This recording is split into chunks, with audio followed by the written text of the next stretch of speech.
thank you to the IIT Madras Alumni Association for this very kind invitation. I'm delighted to be here and delighted to see on the screen so many friends, so many people, and a couple in waiting. So, Rakesh, I'm assuming you're taking care of that? Yes, ma'am, I'm doing it.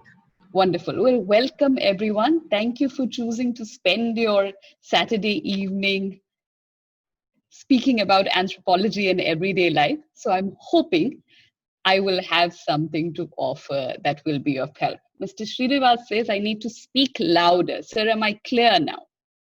Please do write in your chat window if you need me to be any louder. Thank you. All right. So thank you, Rakesh, for that kind introduction. As Rakesh mentioned, my name is Mathangi Krishnamurthy, and today I'm hoping to hold a conversation with all of you on anthropology and everyday life.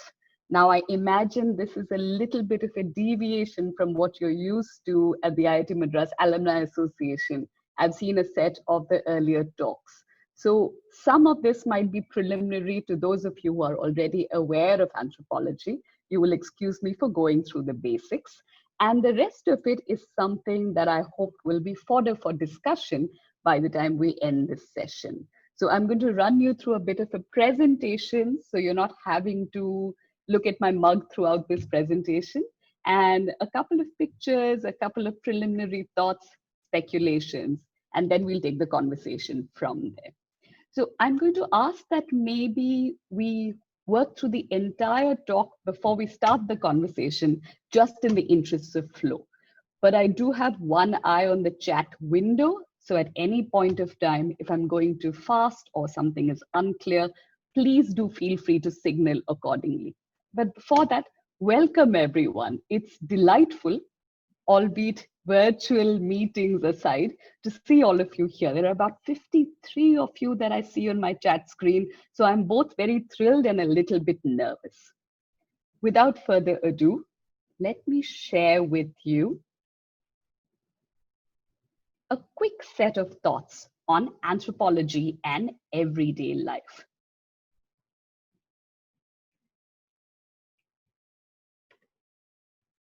Let's start with the very first question of what does anthropology form a part of? Anthropology is a branch of the social sciences in that it's devoted to the study of societies and the relationship among individuals within those societies. However, it's not psychology in that it's not interested in internal workings of the mind, so to speak. It's not sociology. It's not interested in institutions. It is interested in a very, very specific way of understanding individual relationships within societal structures. At the same time, it is also part of the humanities because it encompasses a way of writing, a way of describing these structures. So it falls at the cusp of both the social sciences and the humanities, which leads us to our second big distinction. Now, I am very aware that increasingly people seem to think that social sciences can be rather vague. So, for example, look at this popular meme about social sciences being imprecise and all over the place, or something like this that suggests that social sciences are only like normal science, except a little bit more talkative. So be prepared for me to be very talkative throughout this session.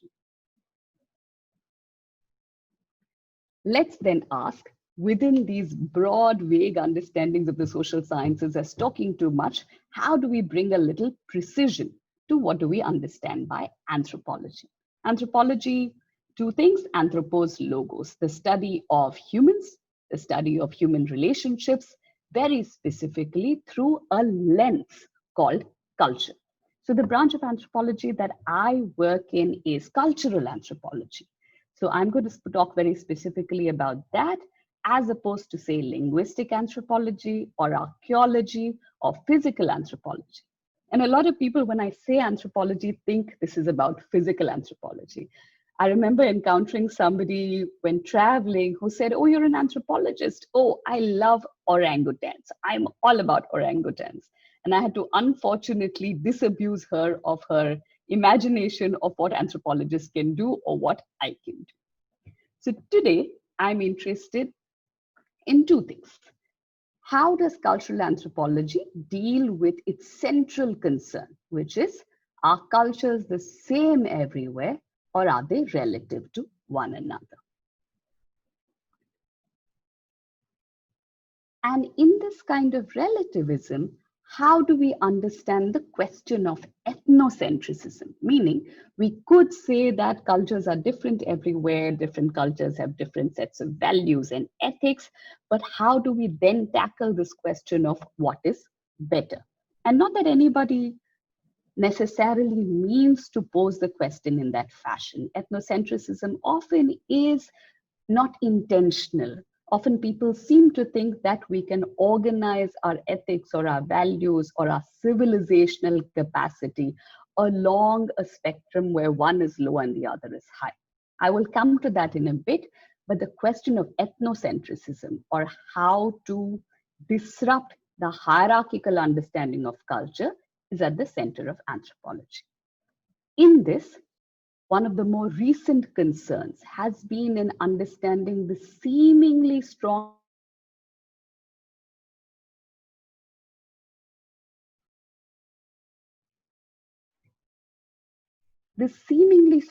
divide between nature and culture is something that was established early on that seems to be the holy grail of the sciences versus the social sciences. But increasing across the social sciences, people are beginning to disrupt this idea and say, science is also formed through cultural concerns, through cultural formations. And we can see that increasingly, specifically in places like the US right now in relation to, say, anti-masking, which is also unfortunately becoming popular in India. But nature versus culture becomes an important, what we call that much derided word, problematic for anthropology. Anthropology's contribution vis-a-vis the social sciences is culture. So to anthropologists, culture is the lens through which we understand everything. Here, we are not arguing for culture to be a fixed entity. It changes. So we have cultures and subcultures, and it's transgenerational.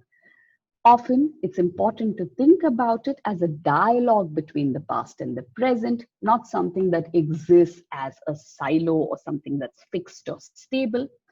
And in this, what we'd like to do is be able to understand cultural rules through which we function. Now, these rules are not necessarily something that are obvious.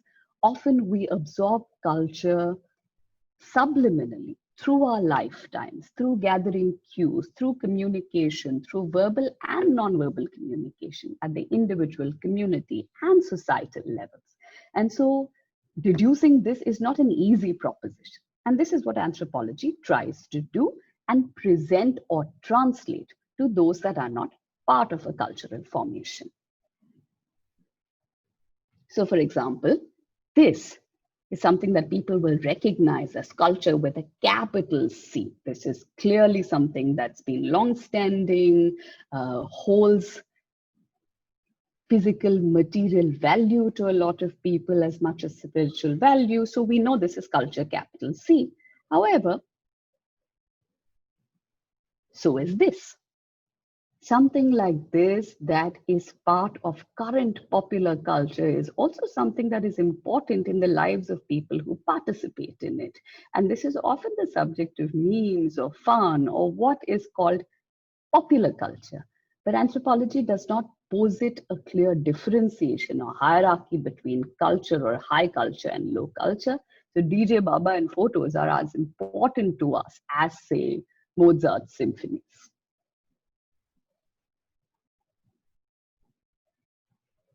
Here, it's important to address one important elephant in the room. Where does anthropology come from?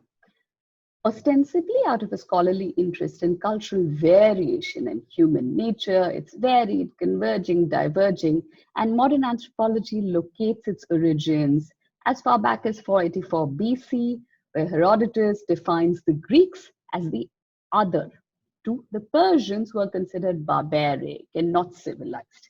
And this is an important thing to consider in the history of anthropology. In its origins, it's also located as the Man Friday to colonialism, where colonial powers sought to understand other cultures as a way of establishing their own superiority. Here, there's a very, very important theorem of identity to consider. How do we define ourselves? In opposition to other people. And how is it that we gain any sense of identity or primacy or validity in society? By deriding others. Like, you remember the old joke of how is it that you make a line smaller without manipulating it? You draw another line that's longer than it. Similarly, anthropology sought to explain other cultures, tribes, island people, those that were far from Europe, as people left behind, people that represented the past of Europe in a way that they still needed to catch up, that they were so far behind us that they were sort of static cultures representing what Europe was like 500 years ago. And there was a problem here because it came hand in hand with the concept I spoke about earlier, which is ethnocentrism. In these texts, we see the origin of this kind of self-other problem. I want to spend a minute here on this question of self and other because it's so common to everything that we do in our everyday lives currently. Even as modernity, modern times, are supposed to bring with them the breakdown of all forms of being, the breakdown of any clear understanding in who we are, where we come from, where can we anchor ourselves, we increasingly look for quote unquote others. We look for others that we can deride so we can feel better about ourselves. And this is true in modern society, right from fundamentalism of various kinds to everyday trolling. It's amazing to me the amount of energy that people spend in trolling or talking about others as difficult or problematic or debased just in order to feel like our way of life is better. And here, this is not something I do not take seriously. And this is something we'll speak about in a bit. So anthropology began by clearly pandering to this need for self to other somebody else. And I'm using other as a verb.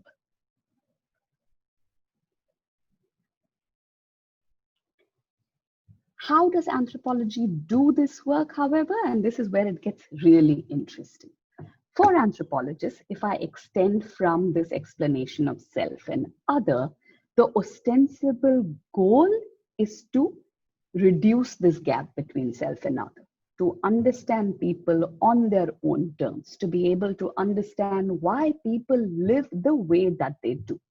And this is not quote unquote scientific. There is no rule bound understanding of it. Instead, here I quote the anthropologist Clifford Geertz, who says, what do anthropologists do?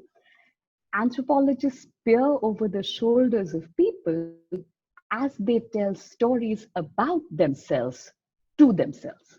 Let me repeat that. Anthropologists peer over the shoulders of people as they tell stories about themselves to themselves. So anthropologists locate themselves as witnesses to how people make meaning of their own lives. This is ostensibly a universal requirement. Everybody wants to make meaning. What does my life mean? How do I go forward from here? How do I live? How do others live?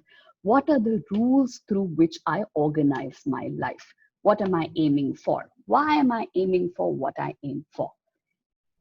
And we make these clear through the stories we tell ourselves. I'm an academic. I'm an anthropologist. This is the work that I do. I work at IIT Madras, which has a certain kind of prestige to it. I do this because I think I'm an important citizen in society. These are the stories I'm telling myself about myself.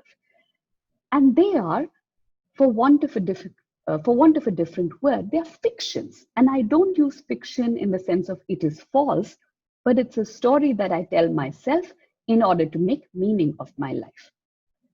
The role of the anthropologist is to listen to that story, but not just listen to it, but to understand that story from within. So if an anthropologist wanted to understand my life, they would participate in a process called fieldwork. And before I go on, I just want to make sure that my pace is all right. So if you want me to go slow, if you want to drop a message in the chat window, please do so now while I gather a sip.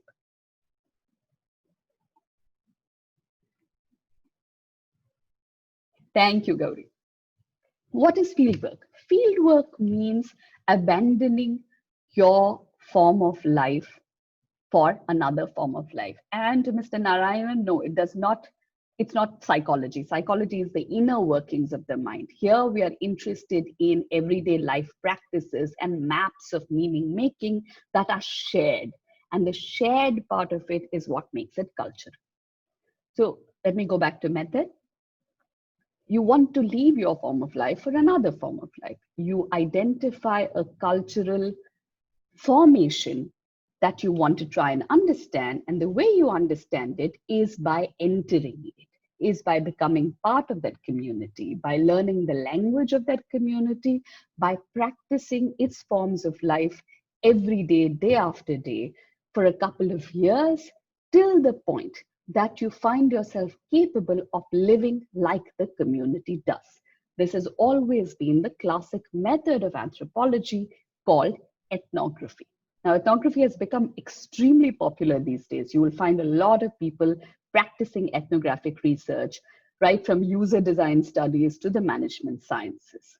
Those are ethnographic studies, they are not ethnographies. And ethnography means a large period of time spent observing and participating in the culture.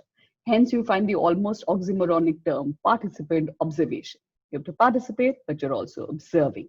You overcome your initial culture shock to form a reflexive understanding of yourself in that society to a point where you understand it from within and can then translate it to those outside the community or culture. And this is the method that distinguishes anthropology and to a certain extent sociology from the other social sciences. Here you see a classic picture of a man considered to be the founder of modern anthropology, Bronislaw Malinowski. And Malinowski, at a particular point of time in his ethnographic study that later became a book called Argonauts of the Western Pacific, found himself extremely uncomfortable. He hated being there. He was stuck in between two wars, did not have a way out of the island. And you can see this is a white man extremely out of place, even in this picture. In spite of that, he is the founder precisely because of this discomfort of cultural anthropology and the modern methods of ethnography. And in Argonauts of the Western Pacific, you see that he comes to the point where he says, we should not be tolerating accounts presenting the native as a distorted, childish caricature of a human being. This picture is false. It has been killed by science. The final goal of which an ethnographer should never lose sight is to grasp the native's point of view, his relation to life, to realize his vision of his world. In this, a fundamental principle of anthropology becomes clear, which is that one accords to everybody, every culture, every human being, the capacity to make meaning based on the frames available to them. The job of anthropology is to be able to excavate these frames.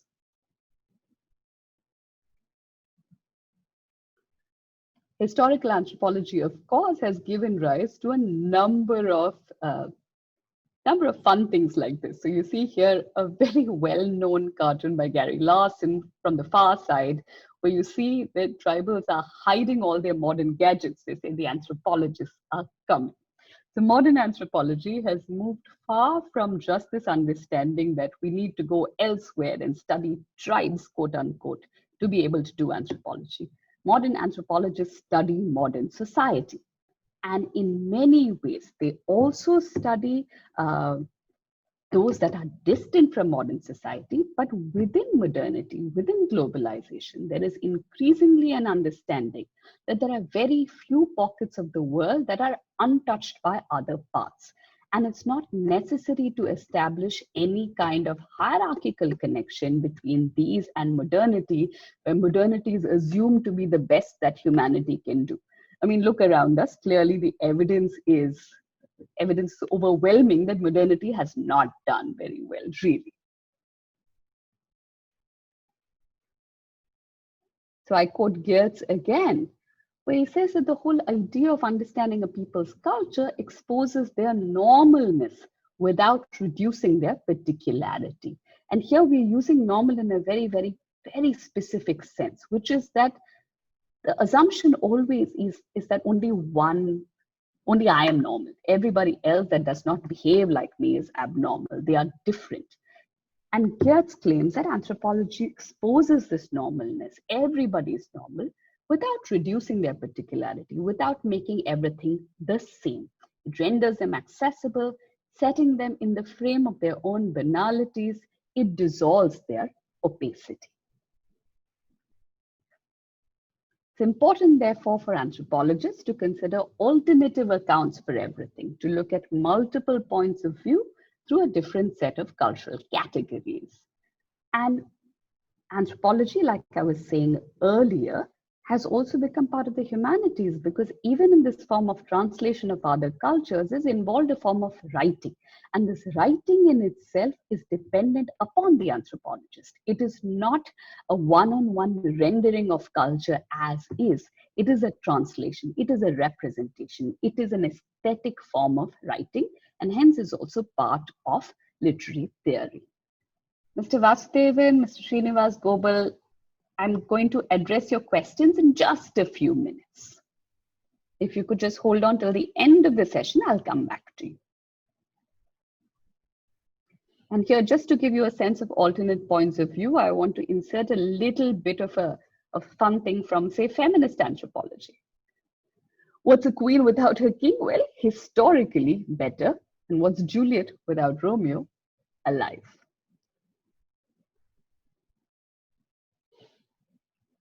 As I mentioned earlier, current anthropology is very invested in this idea of world culture, not to say that there is one culture, but to look at culture as interconnected and mutually influential. Here, yoga is a great example. You see that it's taken off as this extremely popular activity in the global West, while borrowing, learning, milking Eastern specific cultures as well. At the same time, anthropology does not create a dichotomy between capital M modernity and ancient wisdom, so to speak. The question is not, is it good or bad? The question is, what does it do? Cell phones, similarly, or things that are specific to the ways in which we adapt to technology as a cultural formation, are also part and parcel of what anthropology does. Here we are interested in culture as geographically and temporally distant formations, but communicative ones. However, I don't want to suggest that there are no ethical questions. It's not merely a question of representation, that is this something that people do, how do they do it? There is no clear good and bad differentiation, but there is a question of power, conquest, imperialism. Power relations are implicit in the ways in which certain cultures take root, or certain cultural appropriations happen, or who benefits from cultural formations. And these also intersect with other formations like capitalism.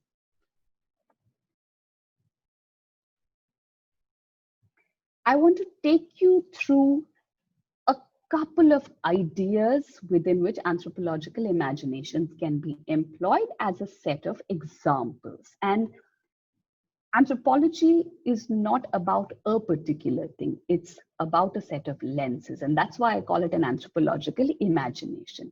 I've taken three very common things that I think would be fun to go through and to discuss. So I'll start with questions of something that is considered to be so material, so basic, so easily understandable, and run you through a few sites that anthropology examines. Then we look at questions of space, again, ostensibly scientific and fixed, and then we'll talk about how that is part and parcel of anthropological understandings of space. And lastly, just for fun, let's talk a little bit about love.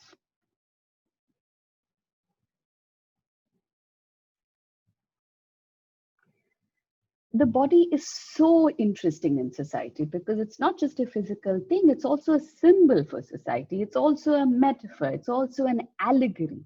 It is something that exists on its own but has to be regulated in order for society to function. It takes on various kinds of roles depending on who's speaking. There are organic understandings of it, there are mechanical understandings of it. The body is a fascinating artifact.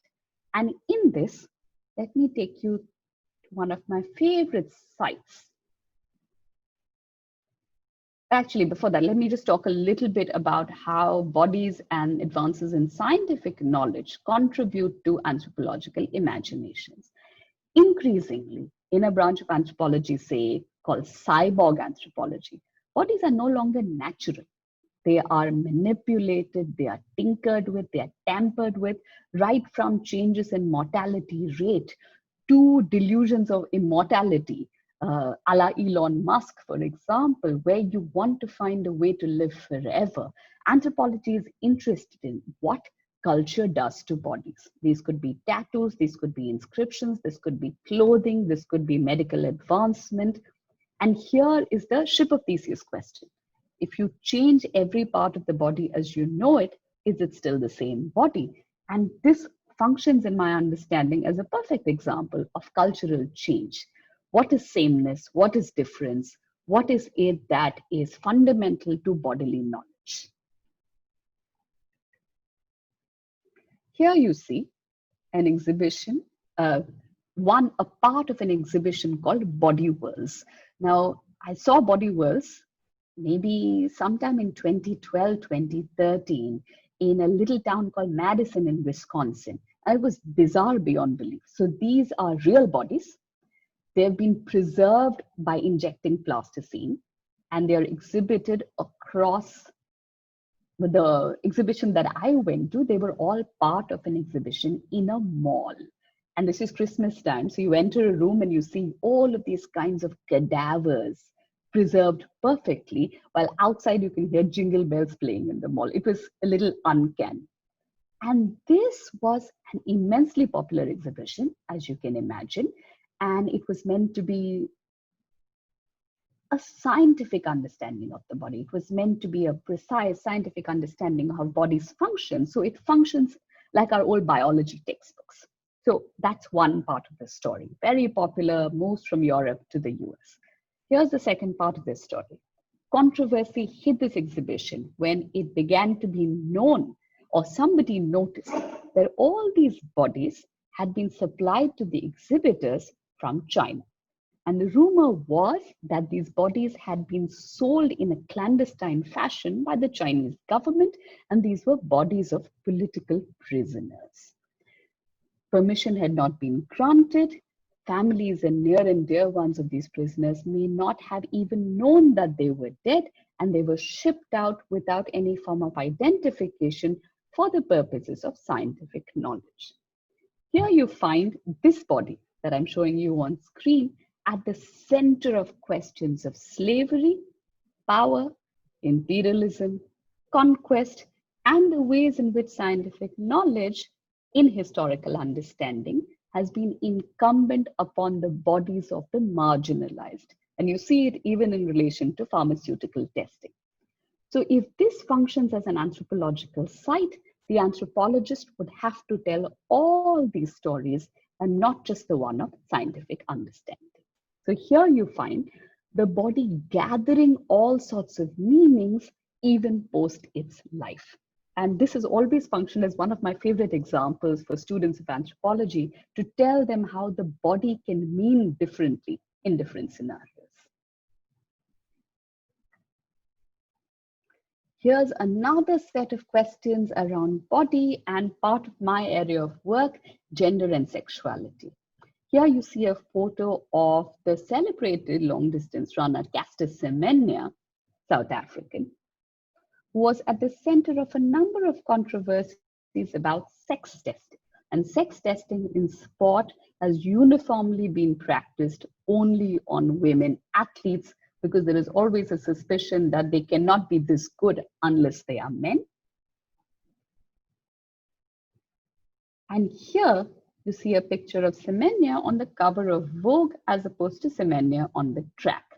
Here, the body means so differently, just on the basis of context, clothing, context, lighting, visual representation.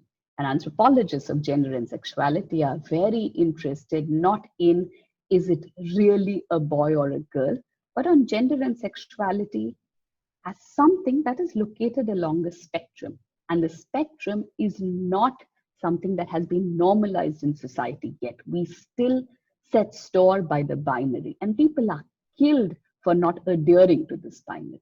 And anthropology of gender and sexuality excavates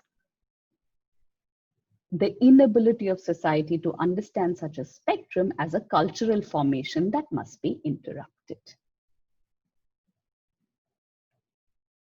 Here is your picture of someone called Andrea Pejic, who used to be called Andre Pejic during the time this photograph was taken. Andrea Pejic is a very well-known supermodel who at the time this picture was taken identified neither as female nor as male in the world of high fashion, which has often rewarded androgyny as an exotic, fetishized object. So you take this body to a different context, and the refusal to adhere to a binary is no longer a problem, A, and two, can well be highly rewarded for producing oneself in this kind of exotic fashion. Now, is that a good or a bad thing? I cannot say, but anybody interested in high fashion will necessarily have to investigate this question of body, gender, and sexuality. Another example from this context, this is Casey Legler, who identifies as a woman at this time that the photo was taken, but at the same time is also very eloquently committed to saying that it should not matter. My orientations of gender and sexuality are my own, and we need to live in a society where it doesn't matter. Now, Legler is somebody who is the only female identified male model exclusively signed up for men's clothing for Ford. And this is unheard of even in the fashion world. So she stands out as a prime example of someone committed to this kind of spectrum of gender and sexuality. Let's turn then to the question of space again, something that anthropology claims as cultural as well as locational. Space is cultural. We know this. We know from expressions such as give me space that it's neither empty nor neutral. Take, for example, something so basic to our understanding of space, the orientation of our maps. And the history of maps will tell you that maps and their orientation arose from the interplay of chance, technology, and politics in a way that defies our desire to impose easy or satisfying narratives. So something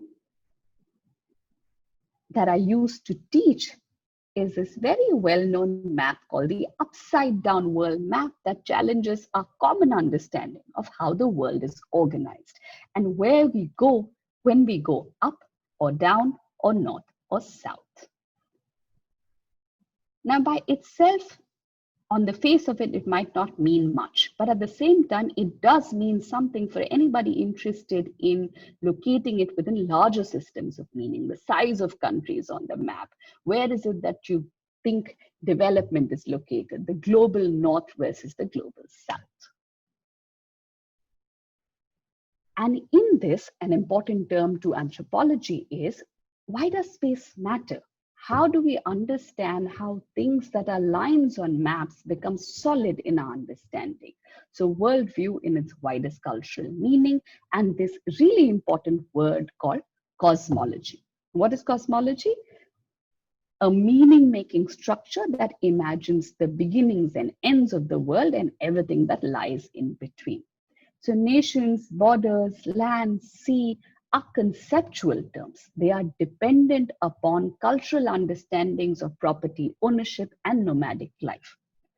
Think, for example, of why is it that property ownership is so important, that nomads are punished for not being located in any specific area, for not owning property, for not claiming resources. And Marxist theory will tell you this, as will a lot of theory in modernity, that property ownership is a relatively new formation. The commons used to be something that were important to cultural life at a point of time and no longer are. So the Aborigines, for example, still organize land along song lines. Every area has a song. If you know the song, you can travel through that property. And it's so completely different than how we understand the ordering of maps, boundary making, lines that are visual representations that then become reality over which people may live or die.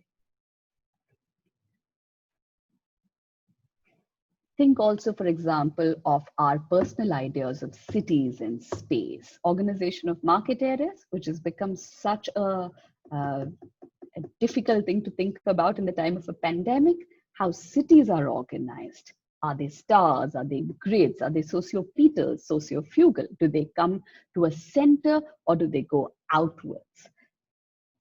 Think about the invention of the suburbs that made sure that women were restricted to homes and taking care of children and kitchen while men went to work elsewhere. How is it that spaces of cities have become so hierarchically more important than spaces of rurality? How does one behave in public? How does one behave in a workspace? How space orders the functioning of your body? How do you eat in an upmarket hotel versus how do you eat on the street? How these are all subliminal cues that we pick up as we grow up that tell us how we must behave in certain spaces. This here is a picture of Barcelona. This is organized along a grid.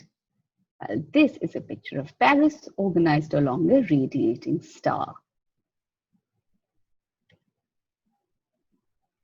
Another important cultural formation, and this is common knowledge to all of us: houses, rooms, the front porch, who can enter the house, who is kept outside, who is fenced out. The phenomenon we know as gated communities that are physical, but also racial and caste-specific formations and ethnic formations that are meant also to further difference along certain lines. And of course, something that is greatly important to modern life, invisible spaces, those that people refuse to take heed of because they don't want to deal with. Prisons, asylums, the back of hotels, sewers, dungeons. These spaces that modernity insists must be invisible so that a small percentage of us can continue to live normal lives. And lastly, one set of fun things to deal with that I like to call what's love got to do with it. I have a new column maybe a week or two ago on the show that everybody is going a little nuts over, Indian matchmaking. And a lot of people have written very critical accounts of its lack of imagination, how it seems to present something as is, but does not get to the heart of the exclusions that are also furthered in the process, and how it wants heterosexual love to be organized in particular ways that completely lack radical potential. I have a different set of examples to give you here that I'm interested in interrogating as a modern cultural formation, the idea of accidental or serendipitous love and the myths that go with it. Now, this is also a giant industry. Psychologists like Esther Perel work on it. The philosopher, writer, popular advice giver Alain de Botton talks about it very eloquently. And everybody in modernity, especially a lot of young people, are very flummoxed with how to find them. So the anthropological example that I like to quote is a column that used to run in the US, I don't know if it does anymore, called Missed Connections. Now, Missed Connections is a very simple premise. It is that in modern life in cities, we all meet a lot of people. We meet them accidentally. We might just brush past somebody who we'll never meet again. And sometimes you feel a strange connection. So Missed Connections is a set of classified advertisements. So say somebody runs into somebody at the supermarket or at the railway station and you think you made a connection, but were too timid to speak up. So you go home, you write a newspaper column and say, girl with a messy hair, wearing the red sweater, blue shoes. You looked at me while I was unlocking my bicycle. I thought we had a moment. If you think so too, reply to this column. It's a very meet cute proposition. And an artist called Sophie Blackall took a number of these columns and made these beautiful illustrations with them. So on screen, you see a little illustration from one of these ads, and I'll read out to you what it says. You were wearing an average office suit with an admirably messy haircut. I was the girl with brown curly hair and a blouse with horses. We did that awkward back and forth shuffle of two strangers trying to pass each other on the street. You grabbed me, swirled me in a mini waltz in the middle of the lunchtime shoppers and passers-by. When it happened, I was in my awkward early 20s, so I frowned, trudged away, hoped no one had noticed. Thanks for making my day.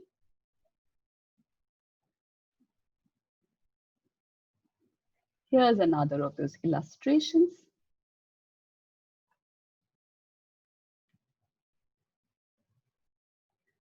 Woman for man, 28, Chelsea. You, tall, brown hair, incredibly voluminous mustache, checkered shirt. Me, tall, blonde and black, wearing Burberry rain boots. I boarded the Uptown C train. You were staring at me hard. You're really, really ridiculously good looking. As an anthropologist, I am so curious about whether people actually make these connections. I knew a friend who used to think every time that each column was addressed to him. So I'm very interested in anthropologically investigating this modern idea of love. I know that in the audience today, at some point earlier, I had espied Paramita Vora, who runs the fabulous Agents of Ishq.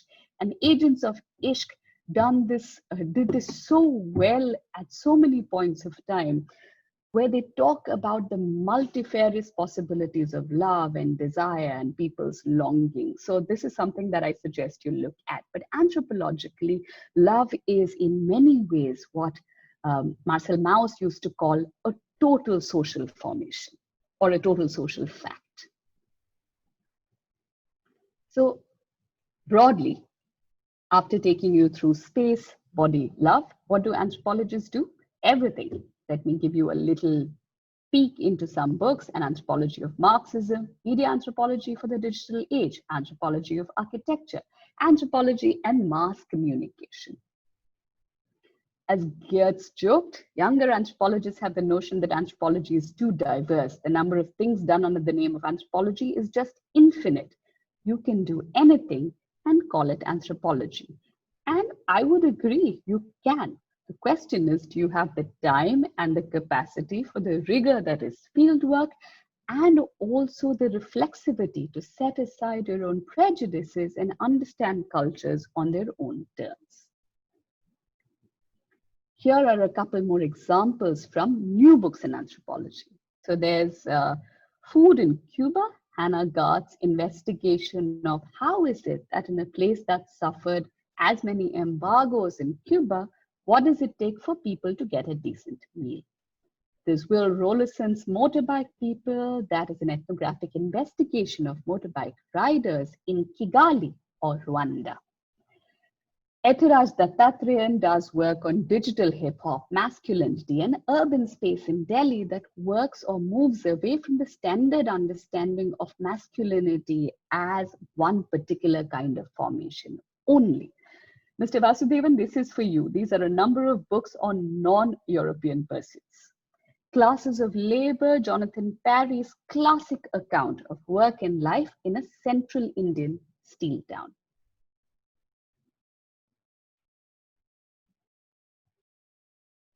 Destination Anthropocene, which is about science and tourism in the Bahamas. My own book, 1-800-Worlds, The Making of the Indian Call Center Economy.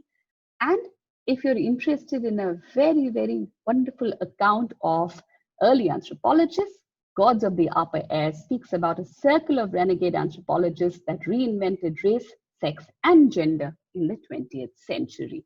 Very, very edge of the seat stuff, even if I say so myself. And that is all the content I have to offer to you today. But for those interested in popular anthropology that is outside of this work, do look up Culture Mulch, my column in the Hindu, a website called popanth.com, a website called anthrodendum.org, and I also recommend a number of greatly interesting podcasts. This Anthro Life, The Familiar Strange, New Books in Anthropology, Anthrodish, and Anthropologist on the Street. I'm happy to take questions, and for questions that do not make it to today's session, please do write to me at mathangi@iitm.ac.in. Thank you all for your time and attention. I will take questions selectively, but feel free to type them in now, or if Rakesh wants to give mic access to anybody who has a longer question, please feel free.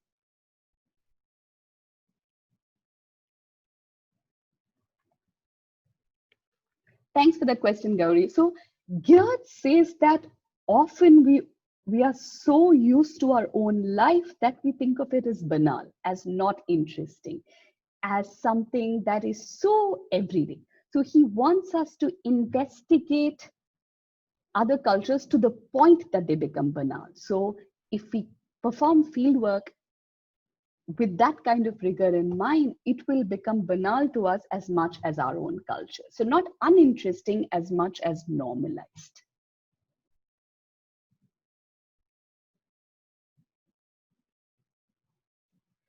The everyday, yes, but also as so normal that you don't notice it every day, that you don't notice it at all. Subhash Patel wants to know if falling of hair is part of anthropology. Perhaps, sure, you can do an examination of the ways in which balding is particular to masculinity. Absolutely.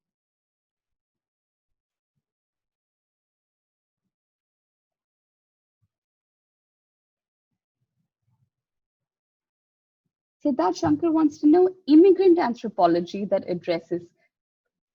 Mr. Shankar, absolutely. So you look at anthropology of the diaspora, for example, and there are different kinds of diaspora. So it entirely depends on which community you want to investigate. There are a number of studies, for example, of Indian American communities, Indo-British communities, and these are two different kinds of study because the history of immigration of each is different. A history of assimilation versus a history of differentiation, and what is it that was going on in the US at that point of time. So was the US considered to be a salad bowl at that time or a melting pot will also determine the immigrant experience. And there are anthropological studies of that.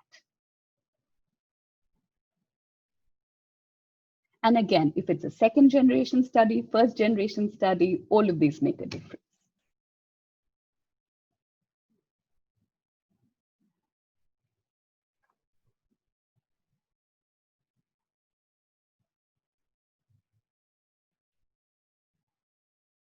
Mr. Ramesh wants to know, how is anthropology tackling cell phone madness in modern society? There are burgeoning studies of technology and technological use. You will find them all over the place, but a lot of anthropologists also work on virtual cultures and how is it that people are forging community relationships, even virtually. So cell phones may be something that are tremendously difficult to deal with for a lot of people, but for others, they gave them access. They gave them the capacity for making the kind of connections that they couldn't. They give cheap communicative ability to those who might not have been able to afford it. So it depends on who we are talking about.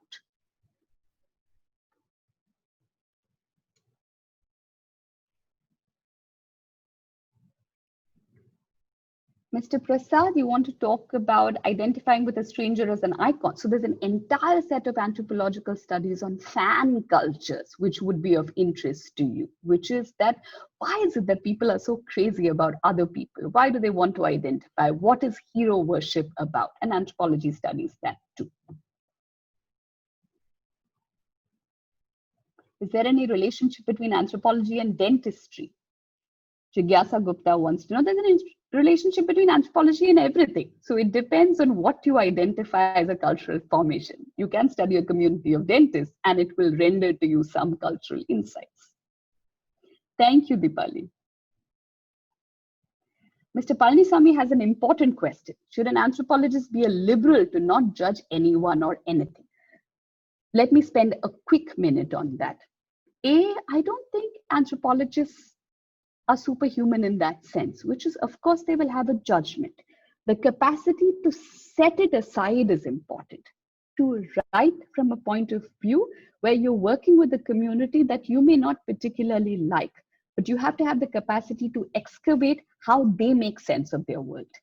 So, for example, I think there's a fascinating documentary by an anthropologist working on the regime in Indonesia that was responsible for a number of killings. It's called The Act of Killing. And he's working with people who have killed people and trying to understand how did they make sense of it? What was it about? And it's a very controversial documentary. So I'm not saying it's easy, but I don't think there is a requirement for liberalism as much as the capacity to set aside your points of view.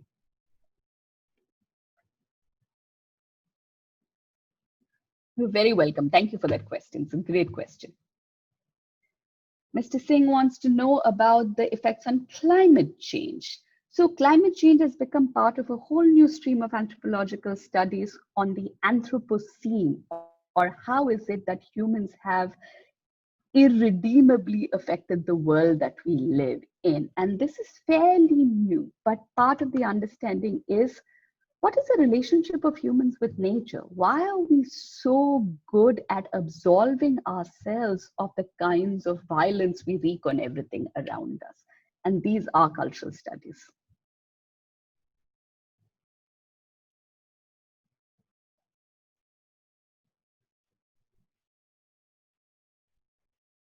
What other questions are we looking at? Mr. Pacha, thank you so much. Thank you for being here. I appreciate that.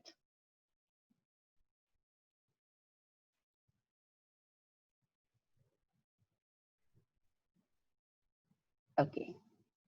Are there any truths that the anthropologist believes in? Absolutely. I mean, in many ways, there are a certain set of universals that one shouldn't kill, yes, but that is not a question that we're sitting in judgment on. Instead, we're asking under what conditions are people able to kill so that we can then address those conditions, not just saying, should people kill or not kill? So yes, there is an ethical understanding that works through anthropology as well.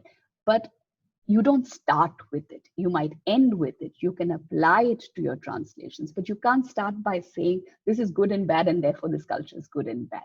There were anthropologists like Renato Rosaldo who studied former headhunting cultures. And it's impossible at any point of time to start with saying headhunting is good or bad. We know the answer to that. But then how do you understand how a culture promotes something like it? One should also be careful before calling out other cultures, because in many ways, for example, there's a huge set of literatures on female genital mutilation as barbaric and something that certain sets of cultures do. But these very pronouncements also ignore the kinds of violence that modern science wreaks on women's bodies: cosmetic surgery, Botox, nose fixing, all of these that have become so common as to be banal, which we don't call out as violent. So this is the central tenet of anthropology.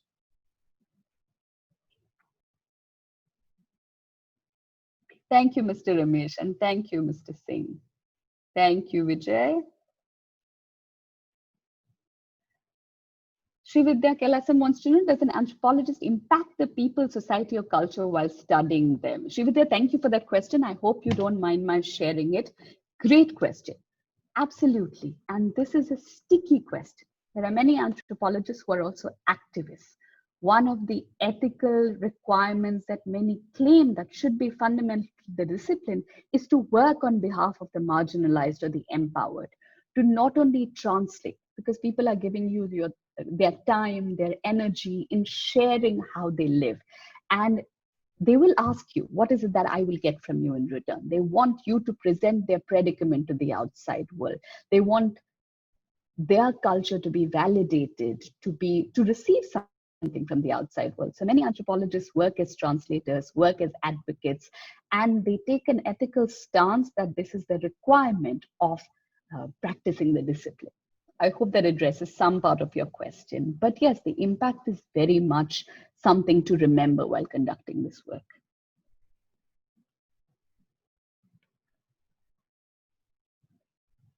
Thank you, Maya.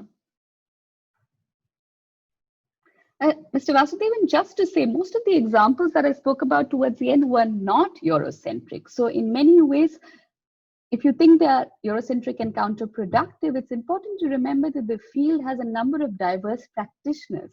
Much like the concepts it espouses, it is not homogeneous either. So a number of us practice what is called native anthropology or native ethnography, where we return to our cultures to be able to work among people that we think are familiar, but are actually unfamiliar, and work through ways and understanding it in a non-hierarchical fashion. So I respect your opinion, but I also disagree. Thank you, Randeep. Mr. Ramesh, great question. Do you need to know languages? Yes, I would say absolutely. This has been one of the fundamental requirements of anthropological practice, that without linguistic fluency, how will you understand culture? It's been increasingly relaxed, but I still hold on to the view that in order to understand a cultural formation, you have to have fluency in the language first, which doesn't mean it has to be complete fluency. You will never get there to begin with, but over time, that is a requirement.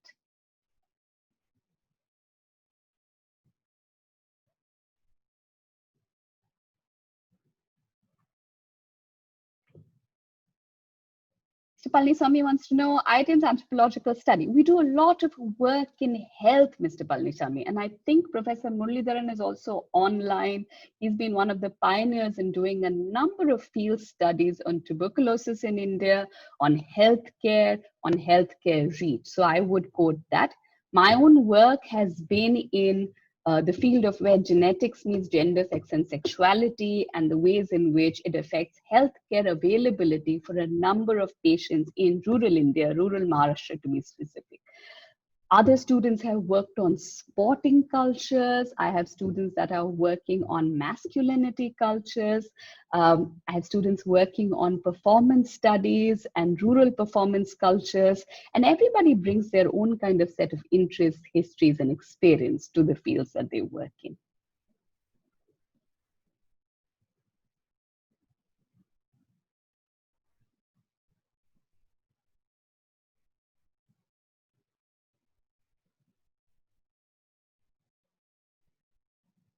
Mr. Reddy, yes, there are a number of open university courses that you can look at. IGNOU does offer a few, and if not, I would direct you to a number of courses offered by open source platforms as well. And basic anthropology, I would suggest the good old fashioned reading philosophy for it. But please do look it up. There are a number of things available at IGNOU, and otherwise, open learning is something that I would advocate.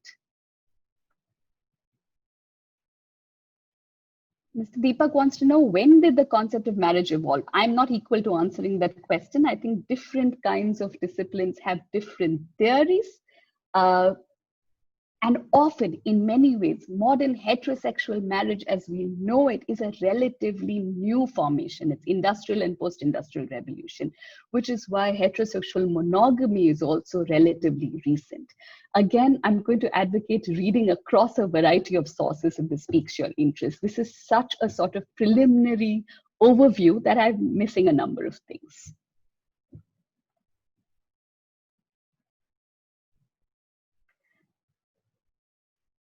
Mr. Ramesh, I'm not equal to answering the question of ethics. I think we need to bring a philosopher on board for that.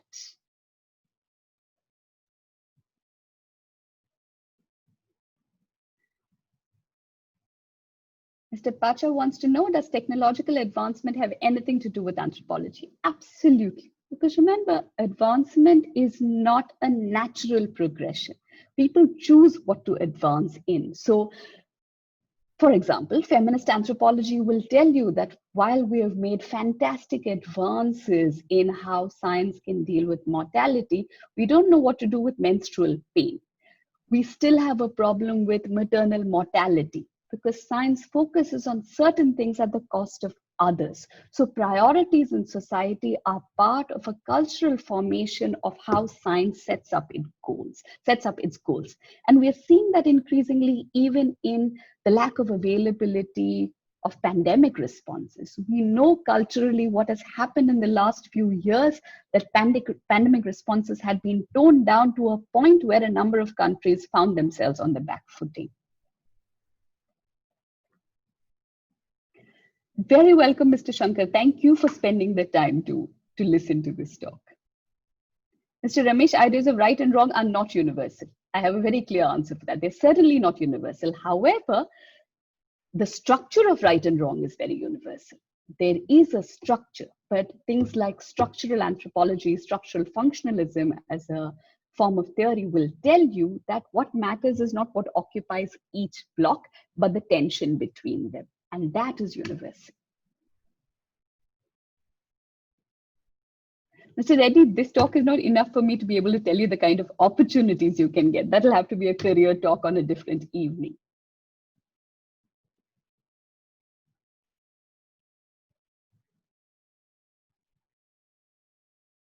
NJ, thank you so much. It's a very kind response, and thank you for taking the time to be here.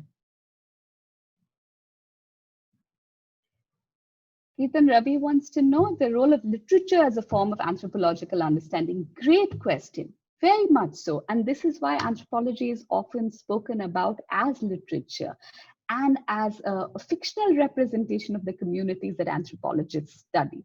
But is it the same? Literature very clearly says that it's fictional. Anthropology is based upon field work and interactions. And literature is also, its aesthetic claims, its aesthetic impetus are very much the focus of the discipline itself, which is not necessarily true for anthropology. Mr. Swarshnam, if the IIT Madras Alumni Association invites me again, I will certainly do that. Mr. Amrit, thank you for being here on this festival day.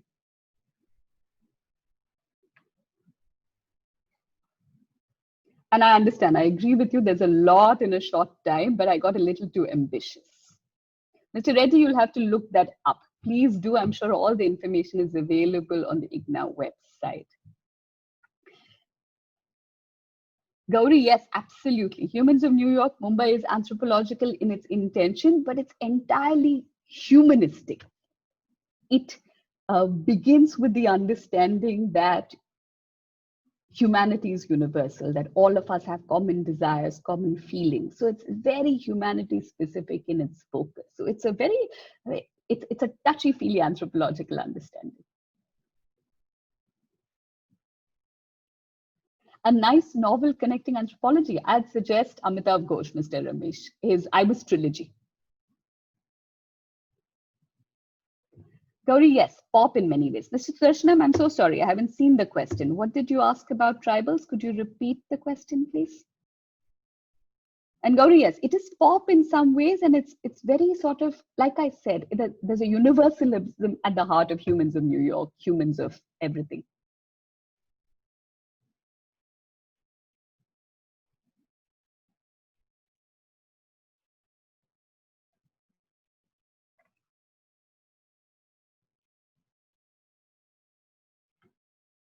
I'm scrolling through to see any glaring questions I haven't answered, but otherwise it's been an hour. So if anybody has any burning questions, please do ask now, else I will be happy to thank you all and close the session.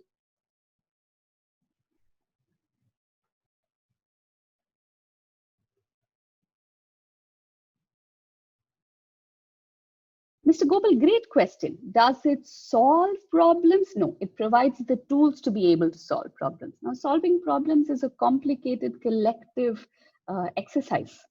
It provides the necessary context for us to be able to do this better, for us to be able to live better, if one should choose to take up the knowledge available. But does it do it single-handedly? Certainly not. Thank you, Mr. Ramesh. Thank you so much.